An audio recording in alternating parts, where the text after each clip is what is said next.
okay, get to the family. I mean, the family has changed over the past, well, throughout everybody's lifetime. And now we have all this gay marriage. You've got to respect lesbian, gay, bisexual, transsexual, whatever it may be. And I'm sure there'll be a P in there somewhere eventually for paedophiles. And I mean, the family is going to be non-existent. That's the ultimate goal. Yep. But I don't know what it is about the whole gay lesbian movement. I don't understand the whole thing about gay marriage. I mean, wait till they get down to gay divorce and see how they like it then. Oh, they already have that. We've had it in Canada for quite a few years, actually. Yeah. Mm-hmm. But I mean, on the grand scale, and people might realise that this marriage thing isn't such a great idea after all. That's the whole thing. It's quite astonishing because the big push again was to get the rest of society to accept, supposedly, the normalcy of their situation. And yet, and again, too, for the benefits, as they saw benefits for retirement and things like that, where they can get cheaper taxes and stuff like that. That was how it was always pushed for married folk. But in Canada, they found out a few years ago, there's a bit of a stink about it, that was all a big lie, that married folk were getting taxed more than folk that were just living together. So, I mean, everything is used here for a different agenda. Again, it's an emotive thing, and it's meant to be emotive, because when big emotive things are pushed into the public, which they don't really understand, they immediately react. The hair in the back of their heads goes up, and they jump into the fray. And that's what the elite actually want, because it's such a minority of people at the moment that are doing all of this. In the gay lifestyle and so on, that you'd think it was across the board. The whole point is, no, it's not across the board, but eventually it will be across the board when your children are taught. They're already being taught and they get their counsellors at school. Or you haven't tried anal sex, or you haven't tried this, or you haven't tried. Is there something wrong with you? And so they're actually helping to confuse the children and promote these lifestyles, even if they're straight, you see, until there will be no such thing as straight anymore. That's the whole point of it, to destroy everything that we always saw, basically, as self-evident or natural with a purpose of nature, is to be destroyed and rebuilt as new, until it's literally everything's upside down and nothing can be recognized, just like Brave New World was promoted too. If you ever saw the movies, there's different versions of the movies, but they'll promote that same kind of idea that nothing, it's a kind of quaint thing to even have, say, this discussion. If they're looking back on this discussion, this would be regarded as being quaint and a kind of puzzlement, and they wouldn't condemn it. They would have raised eyebrows, like in bewilderment. Why are we even having this discussion? Because by then everything will be the new normal, you see. And we're almost there, not far from it now. That's where another 10, 15 years, and all of this will be normal. Yeah. Yeah, I think the phrase was everyone for everyone. I think it was in Brave New World. Mm-hmm. But I could never understand why.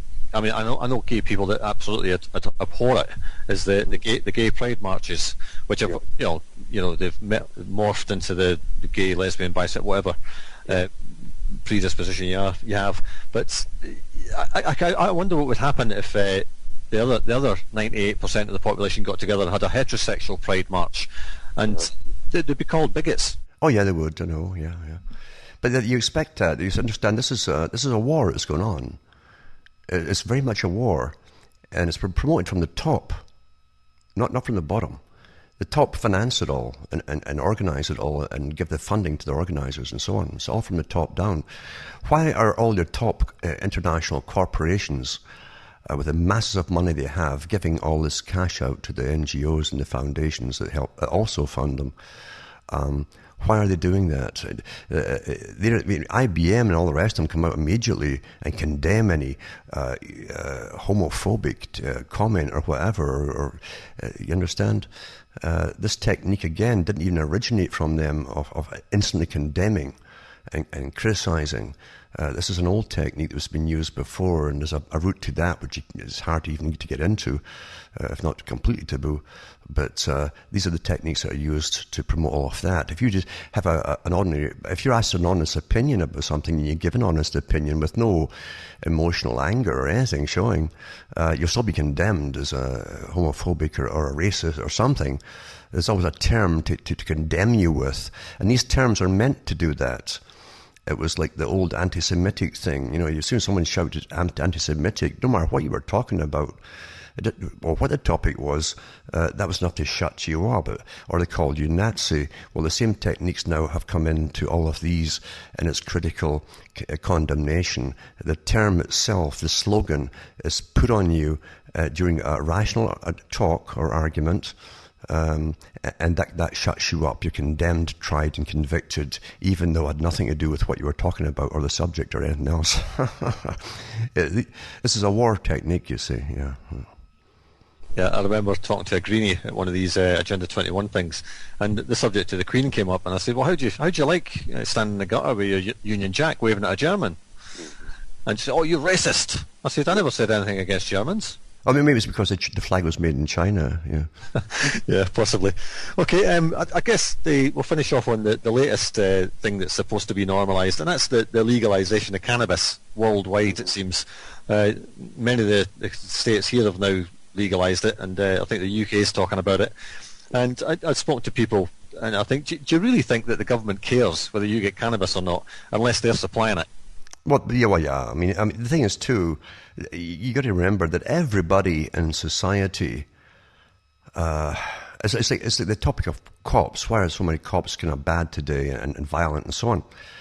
They were pulled out the same society that have had the same indoctrination and violence in movies and so on as the rest of the population. Well, so are your politicians. They're pulled out of the same milieu of the general population as we've all had our conditioning, and we've had years since the 60s speeding up with dope and drugs and so on. And believe you me, the ones who go into politics are more psychopathic, so they definitely are into all of these things because they enjoy anything that gives them a kick and a buzz.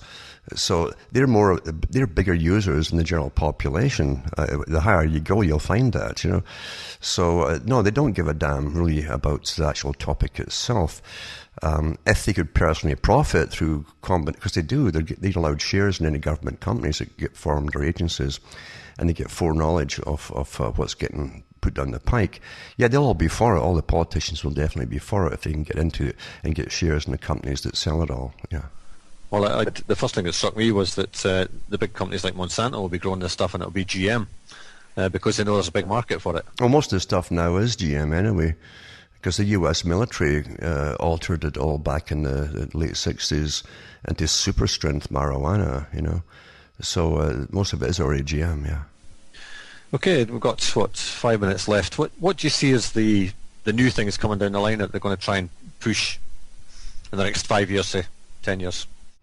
There's so much to push right now because it's everything. It's monetary. It's amalgamations of monetary systems into global systems, which are already set up. They only have to get enough crises to bring themselves forward as the global manager of money. That's the Bank for International Settlements. That was planned for 100 years.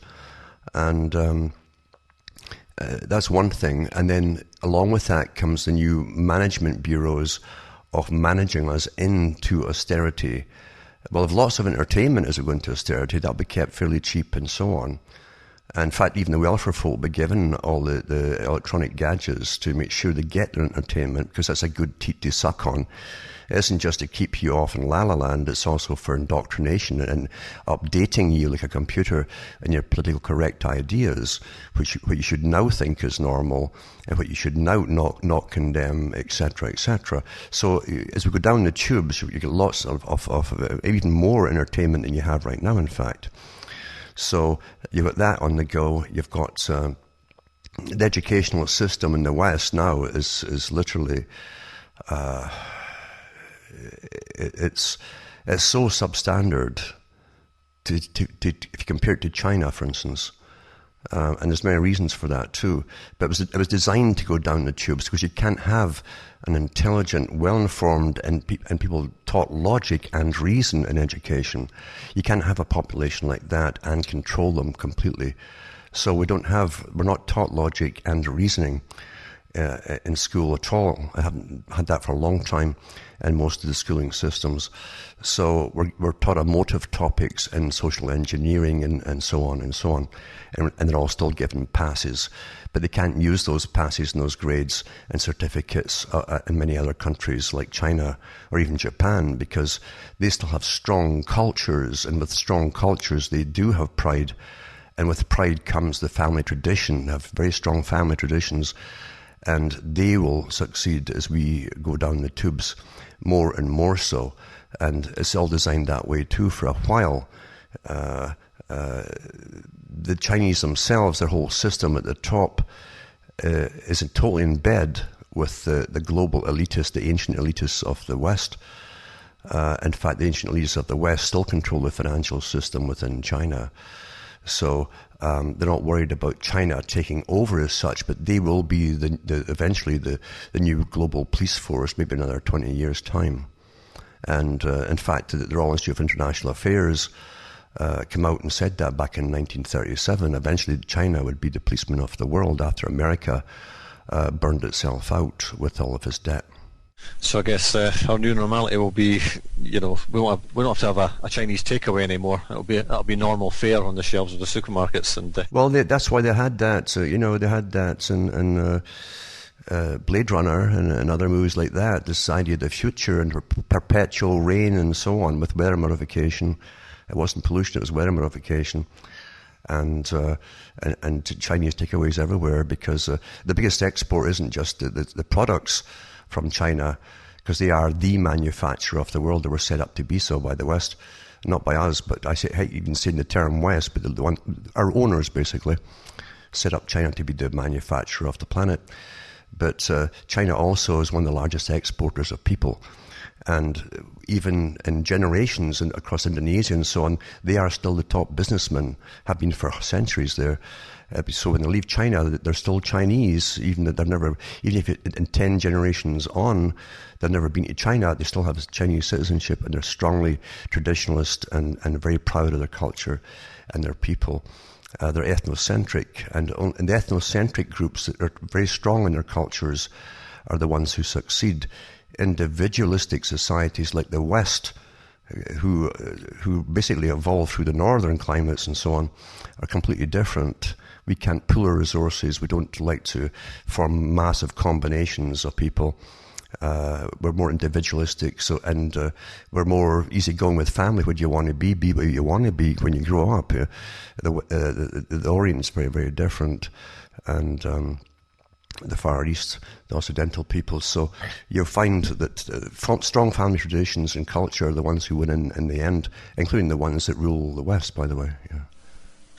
Okay, Alan, we've done our hour. Thanks very much for your time again, and an interesting debate going on in the chat box about a number of the topics you've brought up. We'll have you back again next month, and just stay on the line a minute, and we'll talk after the show. Sure enough. Thanks for listening, folks.